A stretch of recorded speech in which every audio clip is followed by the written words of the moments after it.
Depois do voto vista do ministro Gilmar Mendes, o ministro Marco Aurélio pediu vista do processo, o terceiro pedido de vista do julgamento. Já informo que refletirei principalmente sobre um bem que acredito em uma sociedade democrática de envergadura maior, que é a liberdade de expressão, sem desconsiderar, evidentemente, os parâmetros do próprio habeas corpus. O recém-chegado na Suprema Corte, ministro Carlos Aires Brito, resolveu antecipar o voto. Para ele, mesmo com o conteúdo antissemita, a publicação de livros representa a liberdade de expressão. Publicar um livro é um direito que exprime a liberdade de pensamento. Está no plano da reflexão, não no plano da ação. Não está no plano da conduta. Portanto, não significa prática. Escrever um livro está nos domínios da, digamos, vida pensada, não propriamente da vida vivida. A vida vivida diz com a prática, a vida pensada diz com a edição do livro em si.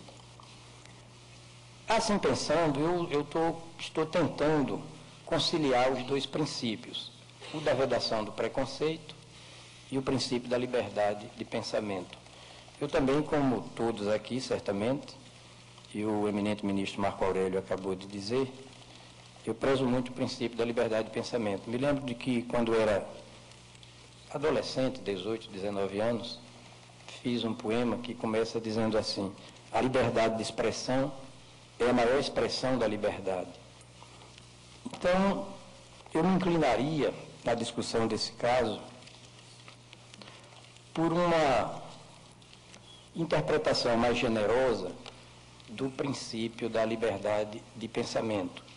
Entretanto, entendo o seguinte, que exprimir o pensamento é uma coisa, e a pretexto de exprimir o pensamento, induzir, incitar, convocar certas práticas racistas, isso já é outra coisa. Mesmo com o pedido de vista que já tinha sido anunciado pelo ministro Marco Aurélio, além de Carlos Aires Brito, outros ministros também resolveram antecipar o voto. A ministra Ellen Grace confirmou a condenação do editor de livros e, durante o voto, citou casos de preconceito contra os judeus. Refiro-me ao episódio em que um locador judeu, após ser chamado por diversas vezes de alemão porco, e o ministro Gilmar Mendes, que residiu na Alemanha, sabe o quanto pode ser ofensiva essa expressão. Assim chamado por um dos seus inquilinos, notificou e requereu o despejo. Pois bem, senhor presidente, o Tribunal Central de Pequenas Causas de Berlim rejeitou este caso, mediante a espantosa fundamentação de que, e a referência é literal da decisão do tribunal, aspas, apesar de sua cidadania alemã, o requerente não se enquadra na categoria de pessoas popularmente referida pela palavra alemão, e logo não teria por que ofender-se ao ser assim apostrofado. Depois, mais tarde, quando um orador nazista, Bernhard Fischer, afirmou em reunião pública que o chefe de polícia era um judeu bastardo, foi absolvido pelo Tribunal Distrital de Neuruppin, porque não se podia, aspas, reconhecer na afirmação de que alguém tivesse ascendência ilegítima judaica nenhuma expressão de desprezo. Por essas razões, senhor presidente, que agrego as muito melhor formuladas pelos colegas, é impossível, assim me parece, admitir-se a argumentação segundo a qual, se não há raças, não é possível o delito de racismo. Eu diria que é possível retirar, portanto, da própria Constituição, me diria uma linguagem absolutamente tradicional da interpretação, que seria, vamos dizer, algo aproximado de uma interpretação teleológica, que o conceito de racismo, a meu ver, deve ser obtido no confronto da norma e da gravidade da norma com os bens e os valores jurídicos protegidos por esta mesma norma. Não me parece que o que a Constituição quis preservar com esta norma foi exatamente a proteção de grupos humanos, diferenciadas do ponto de vista étnico, do ponto de vista religioso, enfim, de outras qualificações suscetíveis de torná-los objeto desta perversão moral que é a discriminação, que põe em risco os fundamentos de uma sociedade livre. Na mesma sessão, em junho de 2003, além dos ministros César Peluso e Ellen Grace, todos os outros que votaram entenderam que o conteúdo antissemita publicado pelo editor de livros é uma conduta vedada pela Constituição Federal. E a questão, portanto, senhor presidente, é esta. As opiniões que pretendem produzir o ódio racial contra judeus, contra negros, contra homossexuais, devem ou não serem tratadas de forma diferente daquelas opiniões que causam ordinariamente a ofensa com a raiva. Por óbvio, o ódio racial causa lesão ao objetivo de uma política de igualdade, que é uma política democrática. E a igualdade, portanto, é pré-condição para a democracia e o objetivo da liberdade de opinião. As opiniões consubstanciadas no preconceito e no ódio racial não visam contribuir para nenhum debate inerente às deliberações democráticas, para o qual surge a liberdade de opinião. Não visam contribuir para nenhuma deliberação. Não comunicam ideias que possam instruir o compromisso que preside a deliberação democrática. Os crimes de ódio não têm a intenção de transmitir ou receber comunicação alguma para qualquer tipo de deliberação. O objetivo seguramente é outro. Não está na base do compromisso do deliberar democrático. O objetivo é outro.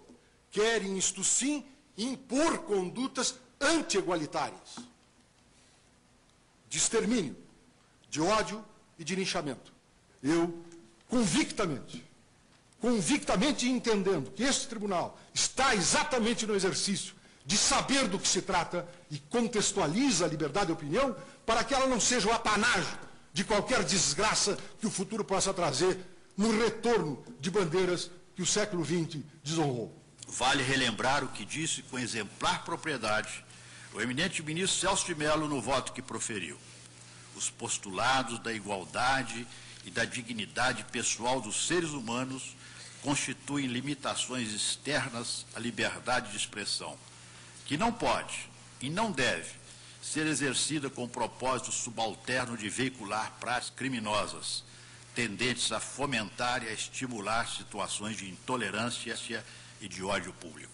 Acompanho, portanto, o voto de Vossa Excelência e indefiro o habeas corpus. Eu me alinho à maioria para entender que o preconceito antissemita constitui racismo, já na dicção do artigo 5º, 42 da Constituição, já na Lei 7.716 de 89 e suas alterações. Eu não posso taxar de absurda a decisão do Tribunal de Justiça, que analisa um livro como este, O Holocausto Judeu-Alemão, em que, após uma fotografia ou fotografia de um desenho, segundo o autor, se lê: a foto acima tomada pelo exército norte-americano no campo de Dachau, após a libertação do mesmo, mostra os corpos de aproximadamente 160 pessoas, que foram propositadamente expostas no chão para servirem de propaganda anti-alemã, a fim de justificar ou tentar justificar um pouco o que tinham feito contra a Alemanha, deixando suas cidades em ruínas e um número incontável de civis mortos, homens, mulheres, crianças e velhos, como poderão ver em capítulo próximo. Quem são as pessoas? Mas olha o tom apodítico, peremptório da afirmação. Quem são as pessoas que os norte-americanos mandaram espalhar pelo chão? No começo diziam que haviam passado pelas câmaras de gás, mas já há bastante tempo que se sabe, morriam centenas de doentes nesse campo diariamente após a libertação, acoplada trechos como este de que é fértil esse livro. Há a conclusão que o Tribunal do Rio Grande, o Tribunal de Mérito, extraiu dos autos de um propósito de proselitismo da publicação. Eu não posso entender isso como tentativa subjetivamente séria de revisão histórica de coisa nenhuma.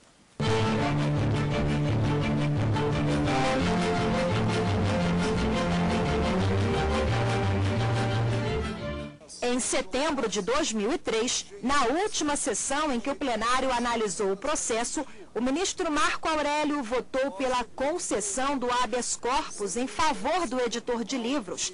Ele afirmou que a Constituição Federal não se referiu ao povo judeu, mas ao preconceito contra os negros, ao tratar da prática do crime de racismo.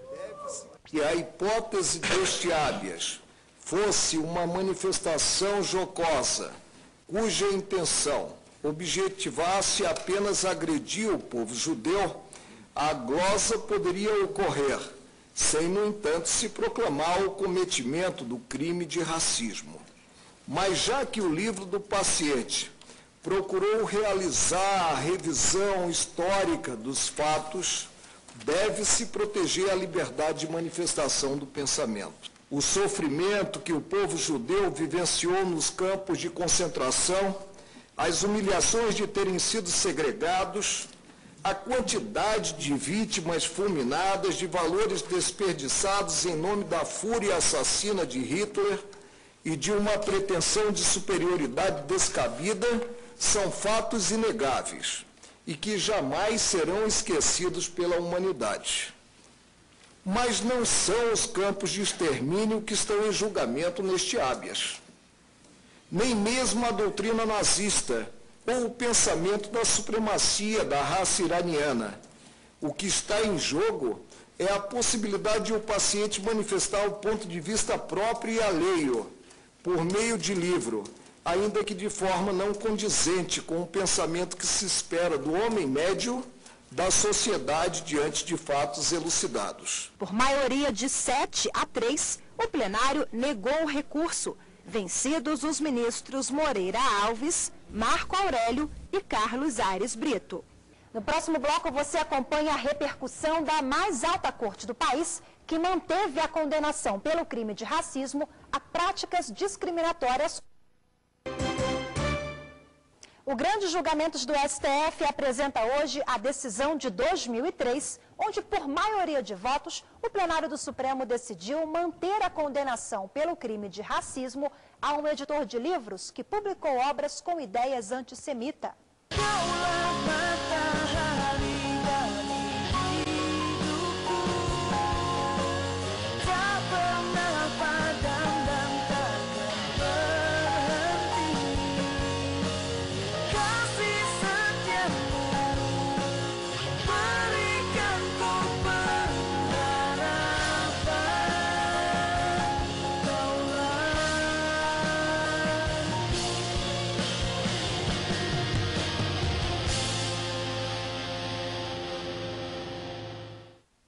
O jurista, professor e diplomata Celso Laffer foi um dos principais personagens do julgamento. Ele preparou um parecer favorável à condenação do editor de livros com base no crime de racismo. O documento foi entregue pelo rabino Henry Sobel ao relator do processo, que aceitou o parecer de Celso Laffer na condição de amicus curiae, diante da relevância da matéria discutida no habeas corpus.